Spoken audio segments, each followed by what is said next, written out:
Viewers, আসসালামু আলাইকুম। আশা করি আপনারা সবাই ভালো আছেন। আমরা আজকে লার্নিং লাইন একাডেমির পক্ষ থেকে খুব গুরুত্বপূর্ণ একটা বিষয় নিয়ে আলোচনা করব। বিষয়টা হলো ল্যান্ড পোর্টে যখন আমরা প্রতিবেশী দেশের সাথে লেনদেন করি, আমদানি রপ্তানি করি, এবং আমদানি রপ্তানি কার্যক্রমটা কিভাবে পরিচালিত হয় সে বিষয়টা নিয়ে আমরা আজকে কথা বলবো। নেইবারিং কান্ট্রি বা প্রতিবেশী দেশের সাথে যখন আমরা লেনদেন করি, আমদানি রপ্তানি কার্যক্রম পরিচালনা করি, সেখানে একটা বিষয় খুবই লক্ষণীয় এবং গুরুত্বপূর্ণ।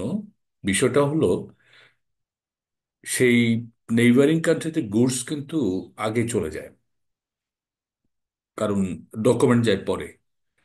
কারণ ডকুমেন্ট প্রসেস করতে, অরিজিনাল ডকুমেন্ট পেতে পেতে, অরিজিনাল ডকুমেন্ট ব্যাংকে আসা, ব্যাংক থেকে আবার নেইবারিং কান্ট্রি প্রতিবেশী দেশে পাঠানো, এই ডকুমেন্ট চালাচালি একটু সময় লাগে, কিন্তু গুডসটা কিন্তু আগে চলে যায়। এখন গুডস যদি আগে চলে যায় ল্যান্ড পোর্টে, সেই ক্ষেত্রে আমরা ইম্পোর্টার অনেক ক্ষতির সম্মুখীন হতে পারে। যদি একটা ড্যামেজ পিরিয়ডের মধ্যে যদি সে গুডস যদি রিলিজ করতে না পারে, তাহলে সে কিন্তু হিউজ পেনালাইজড হয় এবং হিউজ ড্যামারেজ তারা ফেস করতে হয়। তো সেই কারণে অরিজিনাল ডকুমেন্ট দরকার হয় গুডসগুলো কাস্টম টেরিটরি থেকে বের করার জন্য। কিন্তু ডকুমেন্টটা যায় কিন্তু অনেক পরে, ফর্মালিটি করে অরিজিনাল ডকুমেন্ট পাওয়া, ডকুমেন্ট নমিনেটেড ব্যাংক বা এক্সপোর্টার ব্যাংক হয়ে ইস্যুইং ব্যাংকে যাওয়া, ইট টেক্স টাইম। এবং সেই বিষয়টাকে মাথায় রেখে নেইবারিং কান্ট্রিতে এক্সপোর্ট ইম্পোর্টের জন্য কিছু স্পেশালাইজড ইনস্ট্রাকশন রেগুলেশন আমাদের দেশে আছে, এবং এটা ইন্টারন্যাশনালি আছে। যেহেতু আমরা আমরা আমাদের দেশের কনটেক্সট নিয়ে কথা বলছি, বিষয়টা একটু ক্লিয়ার করার দরকার। আমরা প্রথমেই দেখি যে এই যে নেইবারিং কান্ট্রির সাথে ট্রেডে মোটামুটি যে পার্টিসগুলো ইনভলভ থাকে, তারা হচ্ছে exporter, importer, transport operator, Bangladesh party, এবং ট্রান্সপোর্ট অপারেটর তাদের প্রতিনিধি ইন্ডিয়ান পার্টি, এক্সপোর্টার্স ব্যাংক এবং ইম্পোর্টার্স ব্যাংক, যেটাকে আমরা এলসি ইস্যুইং ব্যাংক বলছি। তাহলে এই পার্টিগুলোর দায় দায়িত্ব কি সেটা আমরা একটু দেখার চেষ্টা করি। আমি স্টেপ বাই স্টেপ দেখানোর চেষ্টা করব। প্রথম স্টেপে হচ্ছে যে এক্সপোর্টার শিপমেন্ট করে নিবে। যেটা আমরা জানি সচরাচর এক্সপোর্টার এখান থেকে শিপমেন্ট করে, শিপমেন্ট করার পরে আপনার মাল্টিমোডাল ট্রান্সপোর্ট অপারেটর হোক বা ট্রাক অপারেটর হোক, গুডস গুলো নিয়ে কিন্তু সে ফর এক্সাম্পল ইন্ডিয়াতে এক্সপোর্ট হচ্ছে ধরেন, চলে গেল বেনাপোল পোর্ট, বেনাপোল পোর্টে ফর্মালিটি শেষ করে বর্ডার ক্রস করে পেট্রাপোল পোর্টে চলে গেল গুডসগুলো। এবং পেট্রাপোল পোর্টে যখন চলে যায়, পেট্রাপোল পোর্টের কাস্টম টেরিটরিতে ট্রাকটা কিন্তু পড়ে থাকে। কেননা কারণ পেট্রাপোল পোর্টে ইম্পোর্টার যদি প্রয়োজনীয় কাগজপত্র শো করতে না পারে, ইম্পোর্টারের কাছে কিন্তু সেই গুডসগুলো কিন্তু শিপিং লাইন বা মাল্টিমোডাল ট্রান্সপোর্ট অপারেটর বা ট্রাক অপারেটর যেটা বলে না কেন, সেটা সে হ্যান্ড ওভার করবে না। এবং কাস্টম টেরিটরিকেও কিন্তু আপনি প্রয়োজনীয় কাগজপত্র দেখাতে হবে ইন্ডিয়ান ইম্পোর্ট পার্ট থেকে। এটা হচ্ছে যে ফার্স্ট স্টেপ। এক্সপোর্টটা হয়ে গেল, বেনাপোল পার হয়ে পেটাপুল কাস্টম অথরিটির কাছে গুডসগুলো থাকলো। এখন সেকেন্ড স্টেপ হবে, কারণ গুডস তো সেখানে পড়ে আছে, ডকুমেন্ট যেতে তো দেরি হবে। এখন বাংলাদেশ পার্টে যখন এক্সপোর্টটা হলো, তখন বাংলাদেশ পার্টের মাল্টিমোডাল ট্রান্সপোর্ট অপারেটর বা শিপিং লাইন এই ডকুমেন্টটা দিবে বাংলাদেশের এক্সপোর্টারের ব্যাংকে।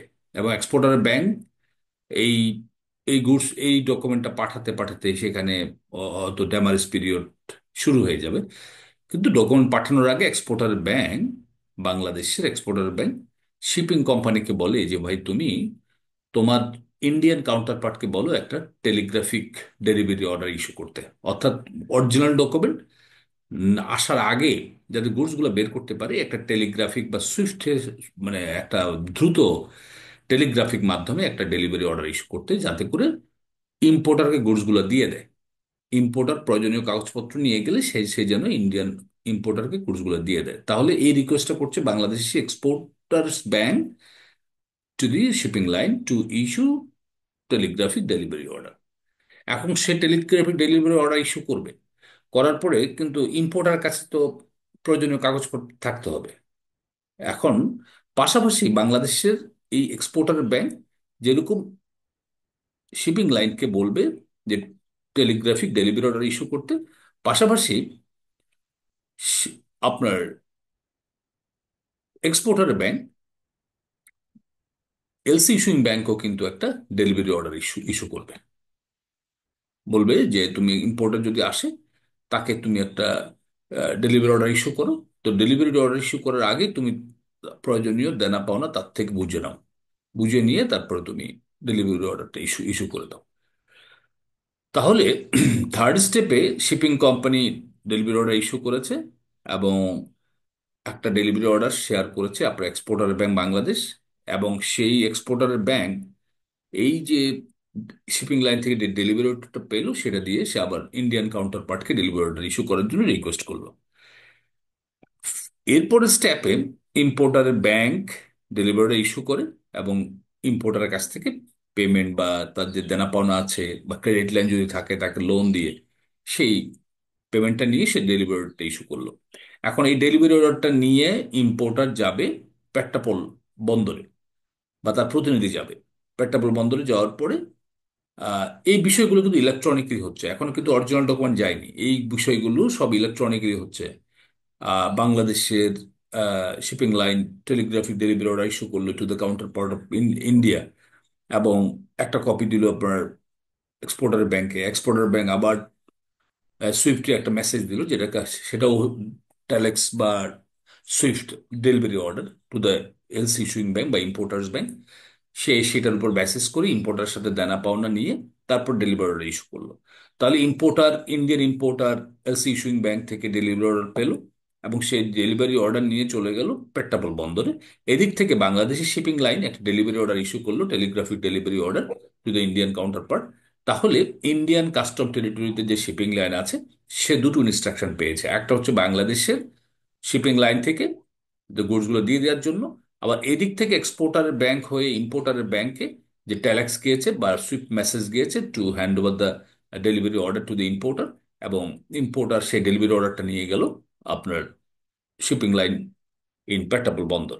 তাহলে পেট্টাপোল বন্দরে যে শিপিং লাইন আছে বা ট্রাক অপারেটর আছে বা মাল্টিমোডাল ট্রান্সপোর্ট অপারেটর আছে, সেই দুই দিক থেকে ইনস্ট্রাক্টেড হয়েছে। একটা হচ্ছে বাংলাদেশ থেকে এবং একটা হচ্ছে যে ইস্যুইং ব্যাংক থেকে। এবং প্রয়োজনীয় কাগজপত্র তার কাছে রিসিভ করার পরে সে গুডসগুলো ডেলিভারি করবে। এখন অরিজিনাল ডকুমেন্ট ইতিমধ্যে প্রস্তুত হয়েছে, এবং অরিজিনাল ডকুমেন্টটা চলে গেছে bank to bank, issuing bank বা ইম্পোর্টার ব্যাংক ইন্ডিয়াতে। তখন ইন্ডিয়ার ব্যাংক অরিজিনাল ডকুমেন্ট পাওয়ার পরে অ্যাজ পার ইউসিপি বা যেভাবে অ্যারেঞ্জমেন্ট হয়েছে সেভাবে অরিজিনাল ডকুমেন্ট এক্সামিন করে তারপরে এক্সপোর্টারের পেমেন্টের ব্যবস্থা করবে। কারণ পেমেন্টের অ্যারেঞ্জমেন্ট আগেই হয়ে গেছে, কারণ যখন ডেলিভারি অর্ডার ইস্যু করছে তখন ইম্পোর্টারের কাছ থেকে এলসি ইস্যুইং ব্যাংক সেই সিকিউরিটি অ্যারেঞ্জমেন্ট, পেমেন্ট অ্যারেঞ্জমেন্ট করে ফেলেছে। তার থেকে হয়তো চেক নিয়েছে, তার থেকে হয়তো ক্যাশ টাকা নিয়েছে, তার থেকে হয়তো ক্রেডিট লাইন দিয়ে তার লোন ক্রিয়েট করে ফান্ডটা সে আগেই অ্যারেঞ্জমেন্ট করে রেখেছে। অরিজিনাল ডকুমেন্ট কমপ্লায়েন্স পাওয়ার পরে সেই পেমেন্টটা এক্সিকিউট করে to the exporter of Bangladesh. তো এইভাবেই কিন্তু নেইবারিং কান্ট্রির ট্রেডটা হয়। কারণ নেইবারিং কান্ট্রির সবচেয়ে বড় চ্যালেঞ্জ হচ্ছে আগে গুডস চলে যায়, ডকুমেন্ট যে পরে।